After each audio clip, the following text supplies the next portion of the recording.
Inna lillahi wa inna ilaihi raji'un. Abokina ana cikin masifa a ƙasar nan. Mutane sun fara fita a cikin hayyacinsu fa. Kai, ya Ubangiji ka kawo mana ɗauki a Najeriya. A huta ne. YSL Records. Cikinmu na faɗa mana muna ta da kuwa. Ba mai kuɗi ba talaka babu ɗan uwa. Kullum ci gaban ƙasarmu na ta raguwa. Rashin tsaro cikin ƙasarmu na ta ƙaruwa. Babu ayyuka talauci na ta daɗuwa. Yunwa ta sa jama'a suna ta mutuwa. Almajirai neman abinci baya samuwa. Mace-macen aure kullum suna ta ƙaruwa. Kwanan masara a da 170. Yanzu ko gashashiya ma ba ta 70. Litan man fetur a da 140. Cika tanki yanzu sai mai 40,000. Allah sarki indomi ta naira 40. Yanzu ko sai ka saka 240.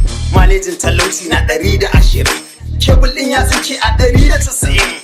Kasar mu ta fada wani hali, waɗansu suna yin murna.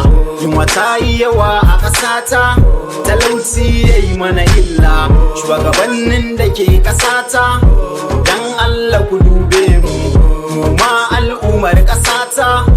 Tuba mu koma ga Allah, koma ga Allah.